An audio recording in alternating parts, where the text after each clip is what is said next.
Hello student, how are you? कैसे हैं आप? मैं हूं आपका अपना मुकेश सर। और स्टूडेंट आ गया हूं फिर से मैं आपके लिए असाइनमेंट का सॉल्यूशन लेके। ठीक है स्टूडेंट, तो केमिस्ट्री का जिन स्टूडेंट को भी अभी तक केमिस्ट्री का सॉल्यूशन और पीडीएफ नहीं मिला होगा तो प्लीज़ ऊपर बेल आइकॉन दिख रहा है, उसको दबाइए, आई बटन को दबाइए, फिर आपको जो है पीडीएफ मिल जाएगा। ठीक है ना। और मेरा आप सबसे एक रिक्वेस्ट है भाई, मैं बच्चों को देखता हूं वीडियो नहीं देखते, सॉल्यूशन नहीं देखते, सीधे सीधे पीडीएफ देखते हैं और उसको जाकर के कॉपी करते हैं। कॉपी करना गलत बात है। आप क्या बन रहे हो? आलसी बन रहे हो, कमजोर बन रहे हो, मैं सच बता रहा हूं। ठीक है। और मैं आपकी कोई रिस्पॉन्सिबिलिटी नहीं लेता कि आप उसको कॉपी करेंगे तो आपको पूरा मार्क्स मिलेगा। मैं समझा रहा हूं, ठीक है। आप पहले क्वेश्चन को समझो फिर जाके कॉपी करो। अगर मैं गलत बनाऊंगा तो आप भी गलत बनाओगे और ऐसा संभावना है कि ये बोर्ड एग्जाम पर ये असाइनमेंट इफेक्ट डालेगा, आपके बोर्ड एग्जाम पे इफेक्ट करेगा। मैं एक दिन वीडियो बनाऊंगा कि इस साल बोर्ड एग्जाम कैसे हो सकते हैं। ठीक है स्टूडेंट, तो प्लीज कॉपी मत करो, समझो। हाँ, उसमें से कुछ कंटेंट ले सकते हो, आप कुछ कंटेंट ले सकते हो और ऐसा नहीं है कि गलत है, 100% सही है। ठीक है, मैं बोल रहा हूं इसलिए 100% सही नहीं है। कोई भी चीज 100% सही नहीं होती, बट बहुत सही है, आप देखिएगा। ठीक है। और एक रिक्वेस्ट प्लीज स्टूडेंट, आप लोगों को मैं केमिस्ट्री फिजिक्स पढ़ा ही रहा हूं। ठीक है, मेरे चैनल पे पूरा केमिस्ट्री फिजिक्स कंप्लीट कराया जा रहा है। डेली का 2 वीडियो आते हैं। ठीक है। और सीजी बोर्ड का और कोई भी सीबीएसई बोर्ड की कोई भी बोर्ड हो, उनका जो भी नोटिफिकेशन आएगा उसके बारे में भी मैं आपको जानकारी दूंगा और आने वाले हर असाइनमेंट का सॉल्यूशन यहां आपको मिलेगा। तो प्लीज मेरे चैनल को सब्सक्राइब करें और बेल आइकन को प्रेस करें। ठीक है, चलिए। हाँ, जो इंग्लिश मीडियम के स्टूडेंट होंगे यार, अगर उनको इंग्लिश मीडियम में पीडीएफ चाहिए रहेगा तो प्लीज कमेंट बॉक्स में लिख दीजिएगा सर इंग्लिश मीडियम में दीजिए। ठीक है, क्योंकि मैं अभी हिंदी मीडियम का मेरे पास है, इंग्लिश मीडियम का भी है, उसको मैं डाल दूंगा। और पीडीएफ लेने के लिए आपको वीडियो को पूरा देखना पड़ेगा, क्योंकि मैं कहीं पर भी बताऊंगा कि पीडीएफ कहां है और कल जैसा उसमें लिखा नहीं रहेगा। ठीक है ना, केमिस्ट्री जैसा लिखा नहीं रहेगा। कहां मिलेगा मैं बताऊंगा। ठीक है स्टूडेंट, अब वैसे मिल ही नहीं पाएगा जब तक नहीं सुनोगे तब तक, तो वीडियो देखते रहिए। चलिए करते हैं क्वेश्चन। फर्स्ट क्वेश्चन हमारा दे रखा है स्टूडेंट, पहला क्वेश्चन है उस भौतिक राशि का। ठीक है, 2 क्वेश्चन सब में दे रखा है। तीसरा क्वेश्चन आप सबसे नहीं बन रहा होगा फिजिक्स का, मुझे पता है। तीसरा क्वेश्चन टफ है। ठीक है, उसको मैं कराऊंगा, पूरा रीजन बताऊंगा क्या चीज है वो चीज, बट पहले स्टार्टिंग 1 से देखते हैं। उस भौतिक राशि का नाम लिखिए जिसका मात्रक न्यूटन प्रति कूलम n/c बताइए, या सदिश है या अदिश। देखो भाई, कौन सा भौतिक राशि है जिसका मात्रक न्यूटन प्रति कूलम होता है? सबको पता है स्टूडेंट, एकांक आवेश पर लगने वाले बल को हम क्या कहते हैं? वैद्युत क्षेत्र की तीव्रता कहते हैं। कहते हैं भाई, वैद्युत क्षेत्र की तीव्रता कहते हैं। और बल का सबको पता है न्यूटन होता है और इसका हो जाता है कूलम होता है स्टूडेंट। तो वो कौन सी राशि हो जाएगी? आपकी वैद्युत क्षेत्र की तीव्रता, जिसका मात्रक क्या है? न्यूटन प्रति कूलम।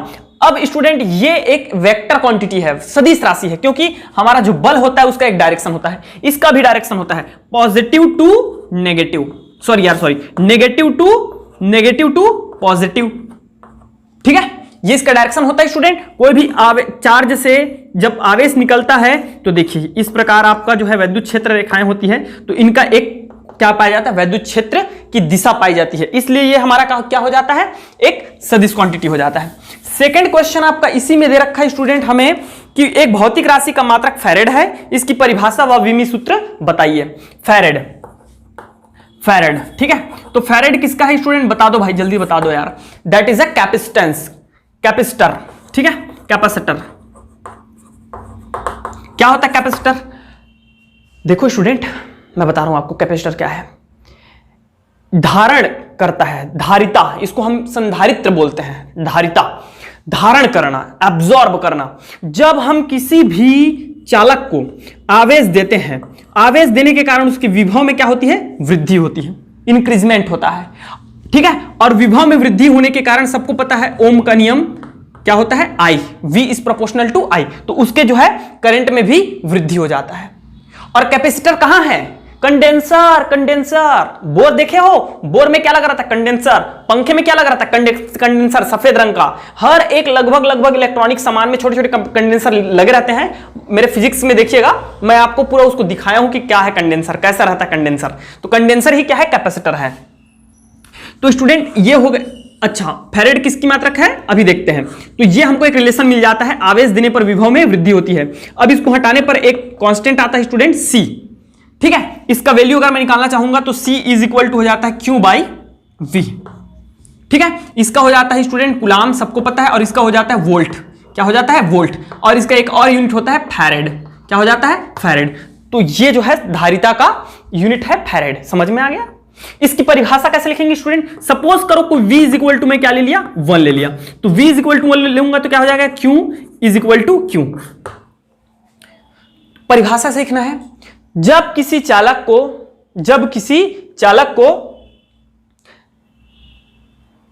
चालक के एक विभव में एकांक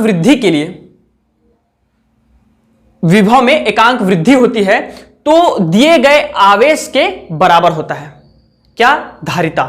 आप ऐसा करके लिख सकते हैं या ऐसा भी लिख सकते हैं कि आवेश और विभव के अनुपात को धारिता कहते हैं। ठीक है, आप देख लीजिएगा, नोट में देखिएगा, पूरा कंप्लीट अच्छे से लिखा हुआ है। ठीक है, अब आते हैं स्टूडेंट इसका विमी सूत्र। क्या देखेंगे? विमी सूत्र क्या होता है भाई, फॉर्मूला इसका ये देखो, मैं बता रहा हूं आपको, तरीका सिखा रहा हूं। C इज इक्वल टू होता है student Q by V। Formula हमने निकाला, जनरेट किया। अब मुझे बता दो Q बराबर मैं क्या लिख सकता हूं, the rate of flow of charge is known as current.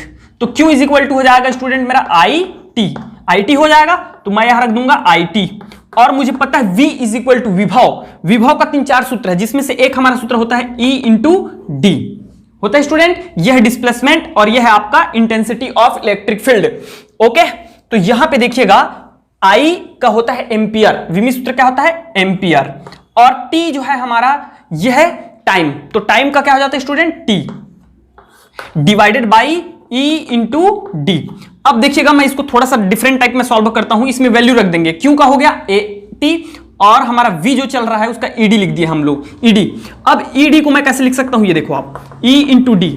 E का होता है स्टूडेंट हम सबको पता है, E इज इक्वल टू एकांक आवेश पर लगने वाला बल, तो मैं लिख दूंगा F by Q multiply displacement. अब पता है आपको F का क्या होता है, बोलो भाई, बोलो जल्दी बोलो। F का होता है student ma, where m is the mass and a is the acceleration, त्वरण होता है। Q का, तो Q का हमने निकाल के रख दिया है AT, उसी को मैं लिख देता हूं यहां, ये निकाले ना Q का, ये भी तो क्या है, Q है ना।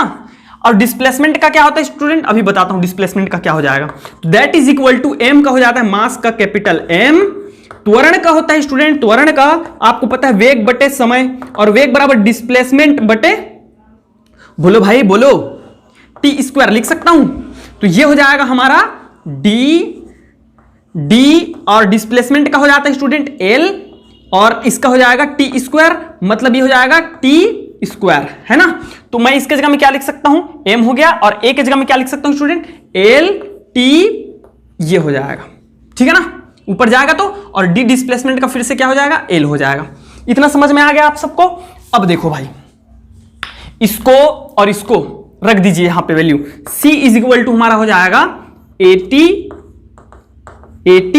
डिवाइडेड बाई ED का वैल्यू पूरा रख दीजिएगा, M L T to the power and L, ठीक है ना। अब इसको सॉल्व करो, क्या हो जाएगा, इसको जब ऊपर लेके जाएंगे तो ये हो जाएगा स्टूडेंट, अच्छा एक चीज मैं भूल रहा हूं ना, यहाँ पे Q का वैल्यू नहीं रखा हूं, AT है ना, Q का वैल्यू क्या है, AT है, डिवाइडेड बाई में क्या हो जाएगा, A एंड T। तो अब ऊपर लेके जाओ स्टूडेंट, तो ये ऊपर जब जाएगा तो M इनवर्स हो जाएगा, होगा कि नहीं होगा, और L स्क्वायर है, ये ऊपर जाएगा तो L टू द पावर -2 हो जाएगा। T जो है ऊपर जब जाएगा स्टूडेंट, ऊपर जब जाएगा तो ये पॉजिटिव हो जाएगा, और ऊपर में पहले से एक T है और ये वाला T और जाएगा, तो ये हो जाएगा T टू द पावर 4, और ये A और A हो जाएगा A स्क्वायर। तो ये हो जाता है हमारा विमी सूत्र, किस चीज का, धारिता का विमी सूत्र। समझ में आ गया सबको अच्छे से, तो ऐसे आपको निकालना पड़ता है, ठीक है ना। अब देखो भाई, अब देखो नेक्स्ट, हमको थोड़ा सा टाइम ज्यादा हो जाता है यार, मैं समझा जरूर रहा हूं, टाइम ज्यादा हो जाता है। चलो थर्ड क्वेश्चन करते हैं सीधा, दूसरा क्वेश्चन मैं बाद में बता देता हूं, अभी बता दूंगा, तीसरा कर देते हैं। किसी आवेशित चालक प्लेट के पास एक धनावेशित बिंदु आवेश प्लस Q रखा जाता है। पहला बोलता है बिंदु आवेश से निकलकर आवेशित प्लेट के पृष्ठ पर वैद्युत क्षेत्र की तीव्रता हेतु व्यंजक प्राप्त कीजिए। आवेशित प्लेट के पृष्ठ पर वैद्युत क्षेत्र की तीव्रता हेतु, सॉरी यार, दिशा बताना है, एक डायरेक्शन बताना है, आरेख खींचना है, और दूसरे में हमको क्या बनाना है, तीव्रता हेतु व्यंजक निकालना है। तो देखो स्टूडेंट, कोई भी आवेश जो धन आवेश होता है उसमें एक्चुअल में क्या होता है भाई, धन आवेश में आवेश जो है, वैद्युत क्षेत्र रेखाएं जो होती है वो अनंत की ओर, कहां से, उस आवेश से अनंत की ओर जाती है, समझ में आ रहा है। और यदि मान लो सपोज इसके सामने कोई प्लेट है, आवेशित प्लेट है, तो आवेशित प्लेट है स्टूडेंट, तो ये क्या करेगा पता है, ये सपोज करो माइनस चार्ज से आवेशित है, या प्लस चार्ज से भी रहेगा, तो इधर इसके अंदर सिरे में क्या हो जाएगा प्लस और बाहर सिरे में क्या हो जाएगा माइनस, किससे, प्रेरण के द्वारा। होगा कि नहीं होगा? तो इसकी डायरेक्शन कहां हो जाएगी स्टूडेंट, तो ये जो है आप जो इधर जा रहा है वो क्या हो जाएगा इस प्रकार, इस प्रकार, ठीक है, इस प्रकार, और ये जो है डायरेक्शन बदल जाएगा इस प्रकार, ठीक है ना, समझ में आ गया। तो इसकी जो डायरेक्शन होती है स्टूडेंट प्लस क्यू से कहां की ओर होती है, माइनस क्यू आवेश की ओर होती है। तो ये हो जाता है हमारी, ये क्या चीज है, चालक प्लेट, चालक प्लेट। तो ये क्वेश्चन हो गया एक। दूसरा पूछा है स्टूडेंट कि हमारा इसमें बोला है आवेशित प्लेट के पृष्ठ पर विद्युत क्षेत्र की तीव्रता हेतु व्यंजक प्राप्त कीजिए। अब यहां है बहुत स्टूडेंट को डाउट, है कि नहीं है, बोलो है कि नहीं है भाई, बोलो है ना। अब देखो एक्चुअल में मैं आपको पढ़ाया हूं, नहीं तो जाकर के आप जो है मेरे वीडियो प्लेलिस्ट में देख लीजिएगा। समतल चादर देखे हैं, समतल चादर देखे हैं, ओके, वो एक्चुअल में यही है। अब बनाना कैसे उसको देखते हैं। आवेशित प्लेट के पृष्ठ पर विद्युत क्षेत्र की तीव्रता, आवेशित प्लेट के प्लेट, तो प्लेट है स्टूडेंट। मैं क्या करता हूं, दो तरीके से समझाऊंगा आपको, ध्यान रखिएगा। मैं ये नहीं बोलूंगा कि इसको आपको नोट करना है, हां अपना ओपिनियन मैं दे सकता हूं, ठीक है, बट मैं आपको ये नहीं बोलूंगा कि किसको नोट करना है। दो तरीके से बनेंगे, चलिए देखते हैं कैसे दो तरीके से बनने वाले हैं। ये देखो, ये ना एक्चुअल में क्वेश्चन जो है ना बिन पेंदी का लोटा है। कैसा है, बिन पेंदी का लोटा है। देखना कैसे, अभी आपको भी मैं डाउट कराता हूं इसमें कैसा बनेगा। ये दो ठो ले लेते हैं। एक में क्या करो स्टूडेंट, इधर देखिएगा, मैं क्या करता हूं, प्लेट में है ना, तो माना कि एक समान आवेशित प्लेट ABCD है। क्या है भाई, बोलो ABCD है। क्या है बोलो, ABCD है ना, ABCD है, एक समान आवेशित। और इसमें स्टूडेंट जो आवेश घनत्व है वो सबको पता है भाई, मैं पढ़ा चुका हूं आपको। हमेशा समतल में क्या रहता है, सिग्मा रहता है, ठीक है। अगर वो त्रिविम है, ठोस है, सॉलिड है, तो उसमें आपका आ जाता है रो, और अगर रेखीय चालक है तो उसमें आ जाता है आपका लेमडा, है ना। तो इसमें कैसा है, इसका आवेश घनत्व सिग्मा है। अब मैं क्या करता हूं स्टूडेंट, इसमें ना इसके एक बिंदु O से, केंद्र से R दूरी पर, कहां पर, R दूरी पर एक बिंदु P ले लेता हूं। क्या ले लिया, P ले लिया। R दूरी पर एक बिंदु P ले लिया, ठीक है। और इस P को और R दूरी को मैं त्रिज्या लेकर के एक बेलन की कल्पना करता हूं, ऐसा, ठीक है। सिमिलरली स्टूडेंट मैं क्या कर लिया, इसके अपोजिट डायरेक्शन में भी एक बिंदु P डैश ले लिया, और यहां पर भी मैंने क्या कर दिया, बेलन की रचना कर दिया भाई। जहां इधर ये बिंदु O है ना, O से इस डायरेक्शन में हमारा विद्युत क्षेत्र की दिशा इधर है स्टूडेंट, देख लीजिएगा ना, O से P डैश की ओर है, और यहां जो है हमारा O से P की ओर है। यहां से डायरेक्शन बदल रहा है, एक उधर है एक इधर है, ध्यान रखिएगा, और दोनों की दूरी क्या है, R है, समझिएगा। ओके ना, क्लियर ना सबको ना, अच्छे से, वेरी गुड। अब भाई सबको पता है इसमें गुजरने वाली कुल जो फ्लक्स होंगे वो एक्चुअल में इसके पृष्ठों से गुजरने वाले फ्लक्स के बराबर होंगे।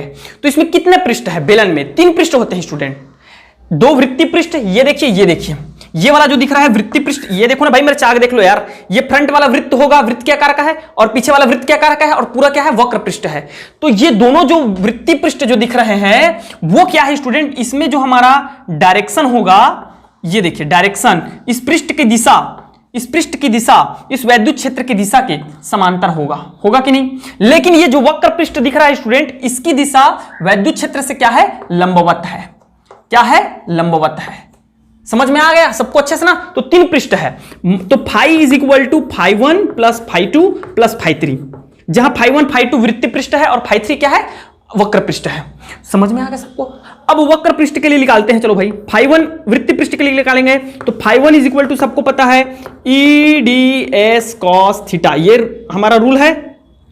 इसका इंटीग्रेशन करेंगे तो अब सबको पता है थीटा इज इक्वल टू हमको दे रखा है कितना, अरे ये किस चीज का है, वृत्तीय पृष्ठ का है ना। वृत्तीय पृष्ठ कितना एंगल बना रहा है, 0 देखो दोनों समांतर है 0। तो जब 0 बनाएगा स्टूडेंट तो इसका हो जाएगा मेरा EDS, क्या हो जाएगा, EDS हो जाएगा। cos 0 इज इक्वल टू 1 होता है। अब इसमें से मैं बाहर निकाल देता हूं E को, और इंटीग्रेशन ऑफ DS क्या है, एक छोटा सा अल्पांश है, छोटा सा अंश है इस पृष्ठ का, तो पूरे पृष्ठ का क्षेत्रफल क्या होगा? माना कि इस पूरे पृष्ठ का क्षेत्रफल क्या है? ए है, तो मैं इसके जगह में रख दूंगा स्टूडेंट ई ए, रख दिया। सबको अच्छे से समझ में आ गया। इसी प्रकार फाई 2 का मैं नोट में देख लीजिएगा, कंप्लीट है, यहां समझ लेते हैं बस जल्दी जल्दी थोड़ा सा। फाई 2 बराबर हो जाएगा ई ए, होगा कि नहीं होगा? अब स्टूडेंट फाई 3 जो वक्र पृष्ठ है उसके साथ लंबवत है, तो फाई 3 जब निकालेंगे तो हमारा हो जाएगा ई डी एस कॉस 90, क्योंकि एंगल कितना बना रहा है? 90 बना रहा है। तो 90 जब बनाएंगे स्टूडेंट तो cos 90 इज इक्वल टू 0, तो पूरा का वैल्यू क्या हो जाएगा? फाई 3 का वैल्यू हो जाएगा 0। समझ में आ गया? अब देखो फाई 1 और फाई 2 का वैल्यू आप कहां रख दीजिए? यहां रख दीजिए, फाई 1 फाई 2 फाई 3 का वैल्यू। तो ये मेरा निकल के आ जाएगा स्टूडेंट, फाई 1 का वैल्यू ई ए प्लस फाई 2 का वैल्यू ई ए प्लस फाई 3 का वैल्यू 0। तो फाई इज इक्वल टू आ गया 2 ई ए, ये हो गया। अब ये गॉस के प्रमेय पर बेस्ड है, तो गॉस के प्रमेय हमारा कहता है phi is equal to epsilon naught by Q, sorry Q by epsilon naught, Q by epsilon naught. Equal कर दो स्टूडेंट, इक्वेट कर दो, 2EA is equal to Q by epsilon naught, that is equal to, तो E is equal to हमारा हो जाएगा 1 या Q by 2 epsilon not. ये है आपका फर्स्ट आंसर। समझ में आ गया? मैं इसको प्रायोरिटी देता हूं, मैं इसको प्राथमिकता देता हूं, लेकिन आपको क्या लिखना है वो आप जिम्मेवार रहोगे, मैं नहीं जानता। समझ में आ गया? मैं इसको प्रायोरिटी देता हूं, मैं समझा दिया आपको अच्छे से, और यही बुक में है, एनसीईआरटी बुक में है, सीबीएसई एनसीईआरटी बुक में है, आपके लोकल बुक में है, ठीक है ना? तो ये चीज आपका ये आ जाएगा आंसर। दूसरा लेकिन इसमें और डाउट है, क्योंकि ये बिन पेंदी के लोटा है, बता दिया ना मैं। दूसरा एक और तरीके से बना सकते हो, कैसे बना सकते हो ये मैं बताता हूं। देखो सपोज करो यही देखिए, ये देखो ABCD एक हमारा क्या चीज दे रखा है स्टूडेंट? समतल दे रखा है, प्लेट दे रखा है, लेकिन उसमें क्या है, मैं इसमें क्या करता हूं, इसके केंद्र से ऊपर की ओर ऐसा ले सकता हूं, एक बेलन की संकल्पना कर सकता हूं कि नहीं कर सकता भाई? अरे यार मैं क्यों नहीं कर सकता? कर सकता हूं। इस पृष्ठ से जो वैद्युत क्षेत्र की दिशा है, इस पृष्ठ से जो वैद्युत क्षेत्र की दिशा है वो कर देते हैं हम बाहर की ओर, बाहर की ओर हो जाएगा स्टूडेंट। अब ये देखो ये सब चीज सेम रहेगा, बाकी सब चीज सेम रहेगा, ये P रहेगा, ठीक है ना, ये और ये हमारा हो जाएगा P डैश हो जाएगा, ठीक है स्टूडेंट, और इनकी बीच की दूरी हो जाएगी हमारी R डैश, सॉरी R, और ये हो जाएगा R, ठीक है ना। इसमें भी 3 पृष्ठ है, मैं ऐसी मुखाग्र बता देता हूं आपको, सुन लो, वर्बली सुन लीजिएगा। ये जो देखो ये हमारा वैद्युत क्षेत्र की दिशा है ये, तो इस पृष्ठ का जो है वृत्तीय पृष्ठ का इसके साथ कितना एंगल बनाएगा स्टूडेंट? 90 एंगल बनाएगा। ये देखो ये DS पृष्ठ की दिशा है, तो ये कितना एंगल बना रहा है इसके साथ? 90 एंगल। ये जो पृष्ठ की दिशा है DS, ये इसके साथ कितना एंगल बना रहा है? 90 एंगल। तो दोनों वृत्तीय पृष्ठ के कारण हमारा जो हो जाएगा वो हो जाएगा 0 प्लस 0, मतलब E1 और E2 का वैल्यू हो जाएगा 0। बट E3 जो आपका वक्र पृष्ठ है उसके साथ, उसके कारण हमारा जो आ जाएगा वो हो जाएगा EA। फ्लक्स क्या आ जाएगा आपका? वैद्युत फ्लक्स क्या आ जाएगा? EA। अब सीधा सीधा ये हो जाएगा EA, और गॉस के प्रमेय से हम सबको पता है phi is equal to Q by epsilon naught. तो स्टूडेंट दोनों को इक्वेट करेंगे तो EA is equal to Q by epsilon naught, तो then E is equal to हमारा आ जाएगा क्यू बाई क्या आएगा यार, तो हमें A को भूल गया क्या? हाँ सॉरी A यहां पे रहेगा ना, 2EA 2 एप्सिलॉन नॉट A रहेगा, तो यहां आ जाएगा हमारा A एप्सिलॉन नॉट आएगा। दोनों में डिफरेंट कितना है ये देखो स्टूडेंट, इट इज यहां पे आपका 2 है, यहां पे 2 नहीं है।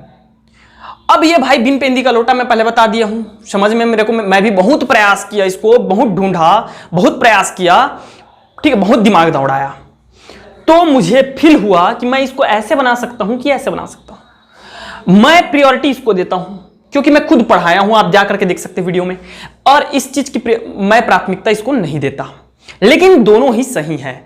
आप और अपने ग्रुप में डिस्कस कीजिए, आपको क्या लगता है वो बनाइएगा। मैं बता दिया, मैं पहले से मैं जिम्मेवार नहीं हूं आपके असाइनमेंट का। हाँ मैं समझा रहा हूं, मैं पढ़ाता हूं, एक्सपीरियंस है, और मैं आपको प्रूफ करके दिखा रहा हूं। आप ढूंढ सकते हो, किसी भी गाइड पुस्तक सब चीज में ढूंढ सकते हो, ये आंसर सही है। ओके स्टूडेंट, अब बात कर लेते हैं यार कि आपका नोट सर PDF कहां मिलेगा। तो PDF जो मिलेगा वो जो है स्टूडेंट, आप डिस्क्रिप्शन बॉक्स में जाइएगा, वह ढेर सारे लिंक मिलेंगे।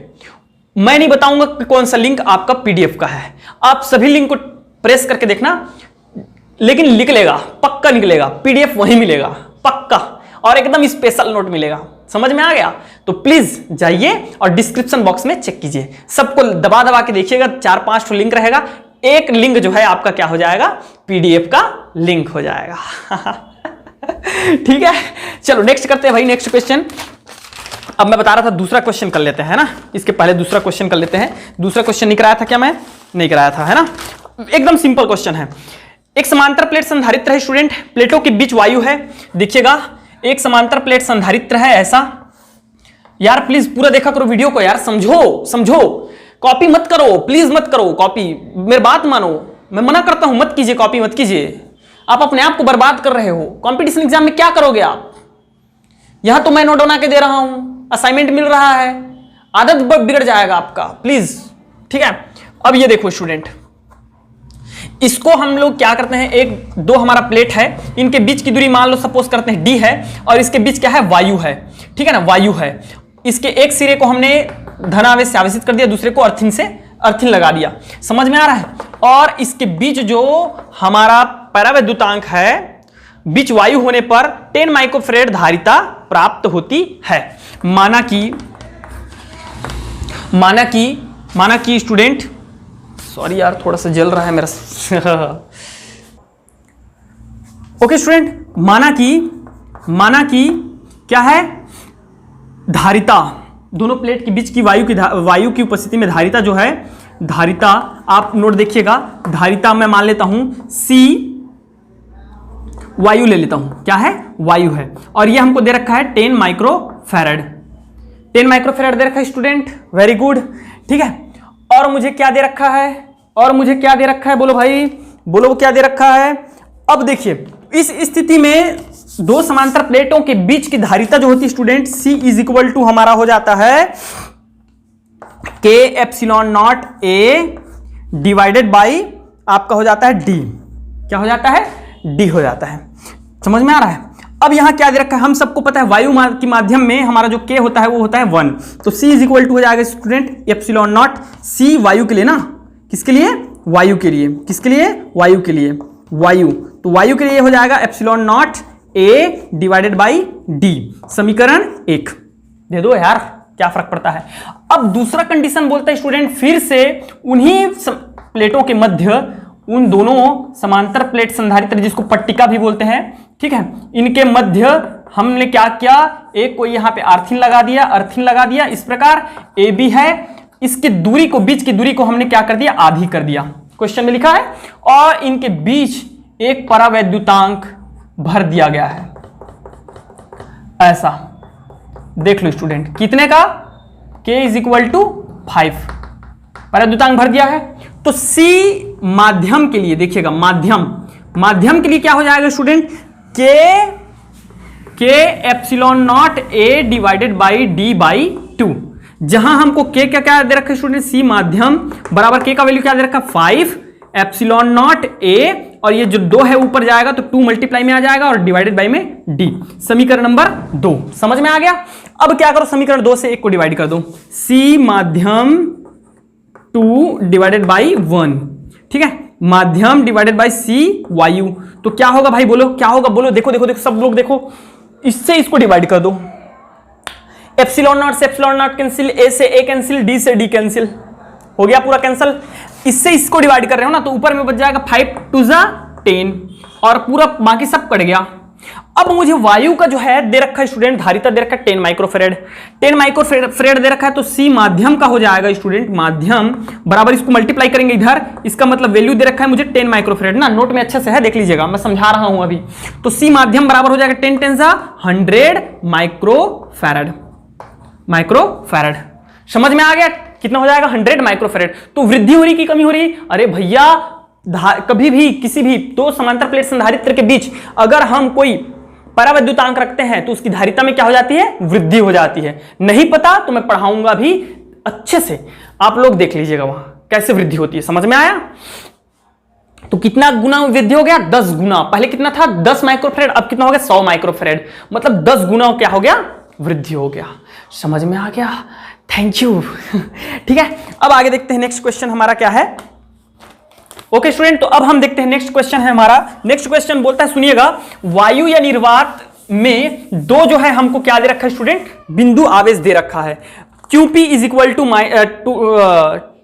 +2 माइक्रोकुलाम एंड तथा QQ is equal to -2 microcoulomb. दो हमको क्या दे रखा है, देखते जाइएगा ना, यहां पे बना देता हूं मैं। इस प्रकार दो बिंदु आवेश दे रखा है मुझे, ठीक है। एक का वैल्यू दे रखा है, एक दे रखा है मुझे QP is equal to +2 microcoulomb और दूसरा दे रखा है -Q का वैल्यू दे रखा है स्टूडेंट मुझे -Q is equal to -2 microcoulomb. ये दे रखा है भाई। दोनों के बीच की दूरी 10 सेंटीमीटर है। कितना है दोनों के बीच की दूरी? 10 सेंटीमीटर है।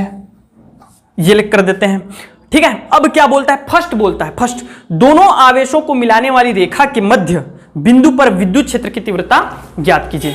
दोनों को मिलाने वाली रेखा के मध्य बिंदु को मैं मान लेता हूं, सपोज करता हूं स्टूडेंट O। आप नोट देखकर लिख सकते हो, माना कि O है, ठीक है ना। तो इनके बीच की दूरी क्या हो जाएगी? 5 सेंटीमीटर, ओके। और यहां हो जाएगा हमारा 5 सेंटीमीटर। हो गया भाई, बोलो इतना समझ में आ गया? कुछ नहीं है यार, वेरी इजी है। देखिएगा कैसे निकालेंगे। विद्युत क्षेत्र की तीव्रता ज्ञात करनी है, जाकर के वीडियो देखिए, समझ में आ जाएगा।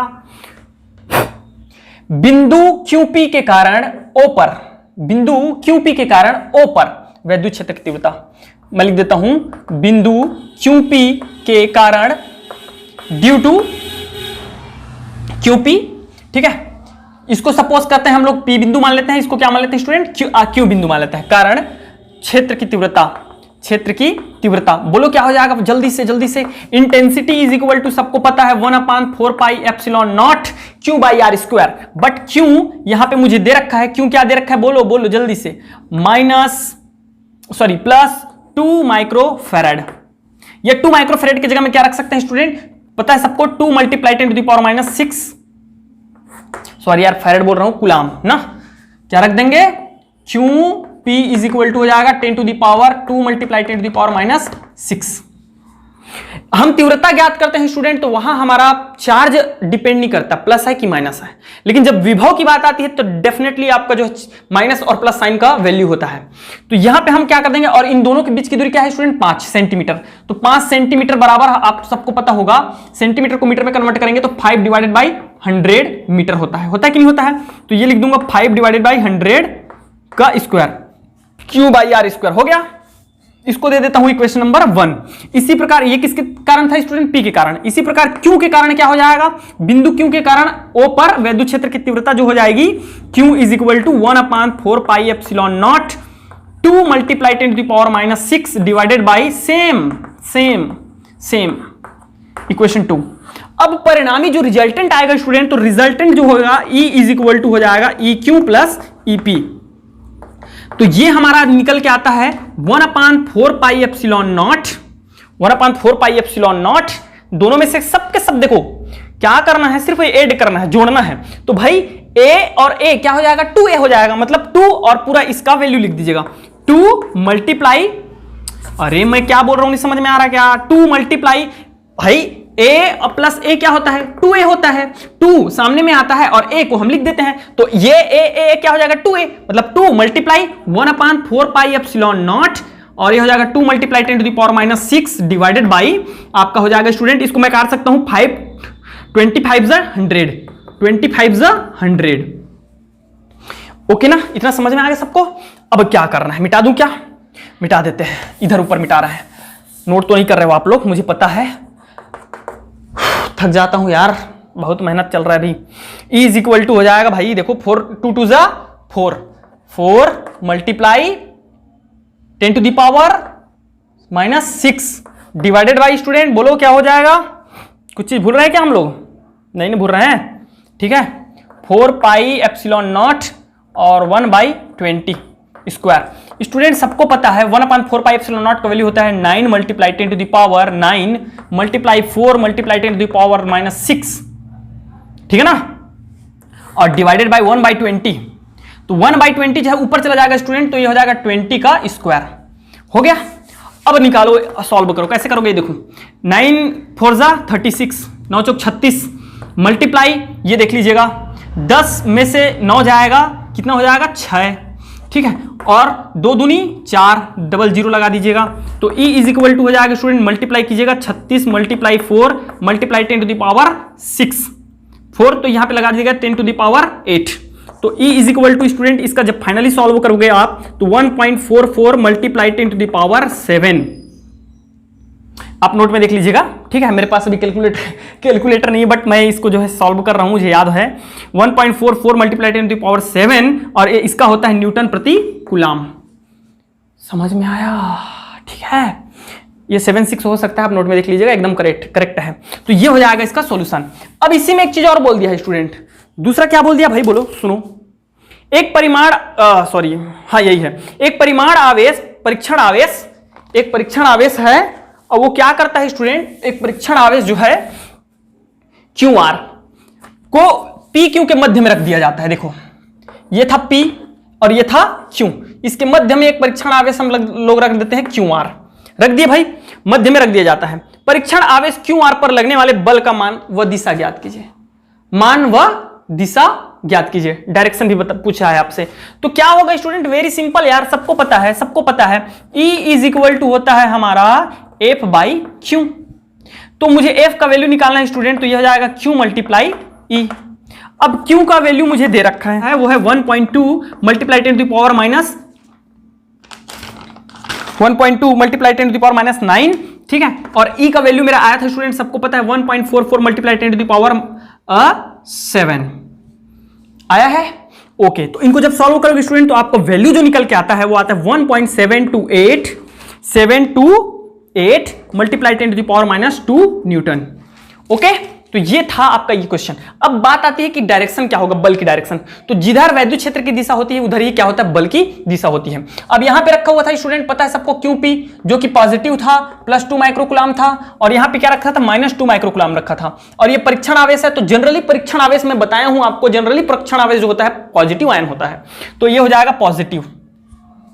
समझ में आ रहा है? तो ये देखिए, नेगेटिव से पॉजिटिव, इसका डायरेक्शन इधर हो जाएगा और इसका डायरेक्शन हो जाएगा स्टूडेंट इधर। पॉजिटिव टू पॉजिटिव रिपल होंगे कि नहीं, उधर हो जाएगा। तो इसका डायरेक्शन हो जाएगा स्टूडेंट Q से P की ओर, माइनस से प्लस की ओर। समझ में आ गया?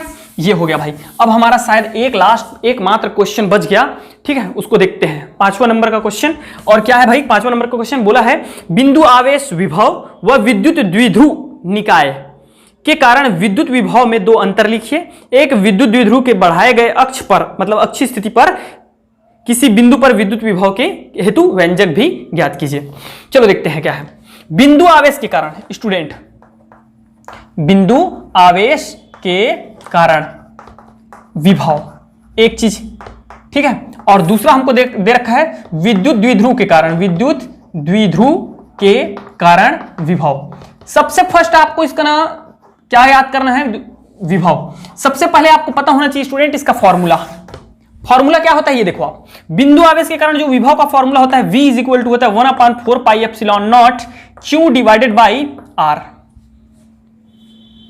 इधर देखिएगा, इसका फॉर्मूला होता है student V is equal to 1/4 pi epsilon naught, और ये हो जाता है P डिवाइडेड बाई R²। यहां R रहता है, वहां R² रहता है। अब डिफरेंट बताना एकदम कॉमन सी चीज है। पहला डिफरेंट, ये देखो, यहां QP जो है कोई बिंदु नहीं है, Q एक चार्ज है और P is the dipole moment है, द्विध्रुव आघूर्ण है।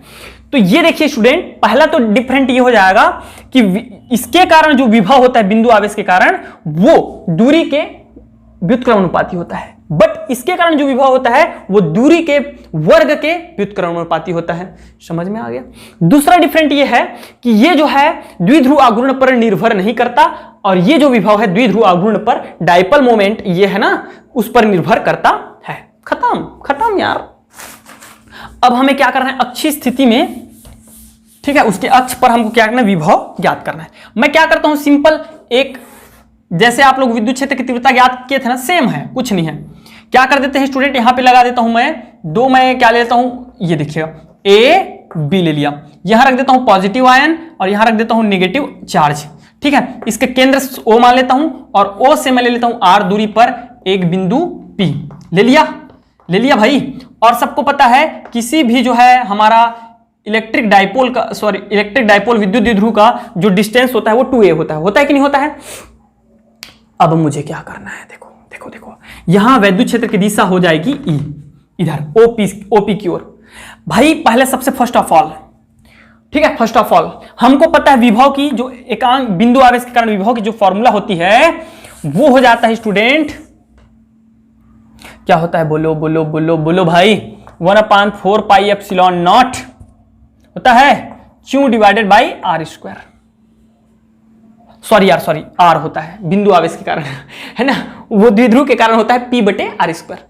तो पहले बताइए मुझे, मैं सीधा बता रहा हूं आपको, A के कारण बिंदु P पर, मुझे P पर विभव ज्ञात करना है अच्छी स्थिति में, A के कारण बिंदु P पर विभव क्या होगा? पीडीएफ कहां है पता चल गया? ठीक है, आप डिस्क्रिप्शन बॉक्स में जाइएगा, 4-5 ठो लिंक है, सबको दबा के देखो, कुछ नहीं होता उससे दबाने से, है ना, कुछ नहीं होगा, बट एक में जो है आपको पीडीएफ मिलेगा। तो 1 क्या हो जाएगा स्टूडेंट, ए के कारण बिंदु पी पर, ए के कारण बिंदु पी पर कैसे निकालोगे, ये देखो मैं बता रहा हूं आपको, वीपी विभव क्या हो जाएगा, वीपी 1/4 पाई एप्सिलॉन नॉट, और यहां पे हमारा चार्ज है, प्लस चार्ज है, plus q divided by r. इन दोनों के बीच की दूरी क्या है, इन दोनों के बीच की दूरी हो जाएगी स्टूडेंट, पूरे दूरी में से इतना को घटा दो, ये क्या है, ए है ना, ये भी क्या है, ए है, तो पूरे आर में से क्या घटा दो, ए को घटा दो, तो क्या निकल के आ जाएगा बोलो भाई, या मैं इसको लिख सकता हूं इन दोनों के बीच की डिफरेंट दूरी क्या है, एपी, और एपी बराबर स्टूडेंट मैं लिख सकता हूं ओपी कंप्लीट में से ओ ए को घटा दो, तो इसको जब हम घटाएंगे तो ओपी बराबर आर है और इसके बराबर ए है, समझ में आ गया? तो इसको क्या करो, अब आप क्या करो, आर माइनस ए, मैं डायरेक्ट रख देता हूं VP is equal to 1/4 pi epsilon naught q divided by r minus a. इसी प्रकार स्टूडेंट जब क्यू के कारण निकालोगे आप सॉरी ए कर देते हैं इसको, ए बिंदु बी के कारण जब निकालोगे, यहां बिंदु बी के कारण, तो वो निकल के आएगा 1/4 pi epsilon not minus Q ना, ध्यान रखिएगा यहां चार्ज का वैल्यू है, साइन का माइनस क्यू लेना है, और ये कैसे होगा वो सबको समझ में आ गया होगा। अब मुझे पता है परिणामी जो विभव होगी वो क्या होगा, VA प्लस VB हो जाएगी, तो resultant V is equal to होगा स्टूडेंट, सबको पता है वो दिख रहा है 1/4 pi epsilon naught Q divided by R minus A, और हो जाएगा प्लस है तो प्लस लगा दीजिएगा, और 1/4 pi epsilon not minus Q divided by हो जाएगा student R plus A। Clear? अब दोनों में से क्या करो भाई, दोनों में से कॉमन है बहुत सारी चीजें, उनको कॉमन निकाल दो, 1/4 पाई एप्सिलॉन नॉट कॉमन है, Q भी दोनों में कॉमन है, तो अंदर में बचिएगा क्या, 1/r माइनस ए, फिर माइनस बच जाएगा स्टूडेंट, ये माइनस सामने आ जाएगा ना, और 1/r प्लस ए। ठीक है, तो जब इसको सॉल्व करोगे स्टूडेंट तो हमारा निकल के आता है Q by 4 pi epsilon not, यहां आ जाता है 2a, और डिवाइडेड बाई में आ जाता है, क्या आ जाएगा यार, R square minus A square.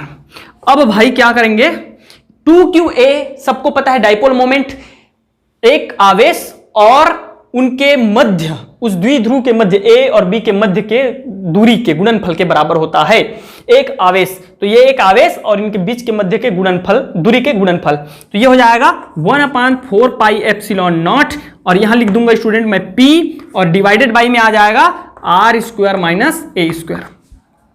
एक छोटा सा और है इसमें, इफ यदि R is greater than A, मतलब R का मान बहुत ज्यादा है, तब की स्थिति में आपका A जो है नागण्य हो जाएगा, मतलब 0, तो विभव हमारा निकल के आएगा 1/4 pi epsilon not P divided by क्या हो जाएगा स्टूडेंट, R स्क्वायर।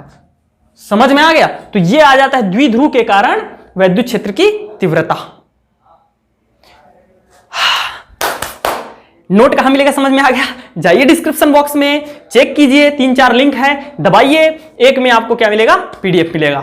ठीक है स्टूडेंट, तो प्लीज ट्राई करो मेहनत करने का यार, हम कब तक आपको ऐसे ही असाइनमेंट करा के देंगे। हाँ पढ़ा सकते हैं भाई, जितना बोलो पढ़ा सकते हैं, डेली का रेगुलर हमारा 2 क्लास मिलेगा आपको। ठीक है, और यदि केमिस्ट्री का असाइनमेंट नहीं मिला होगा तो फिर आई बटन दिख रहा है, वहां पर जाकर के प्रेस कीजिए, मिल जाएगा। और स्टूडेंट प्लीज चैनल को सब्सक्राइब कर लो ताकि मैं नोटिफिकेशन देते रहूं, आपका पढ़ाई कराता रहूं, और जितना ज्यादा हो उसके शेयर कीजिए। Thank you very much and best of luck.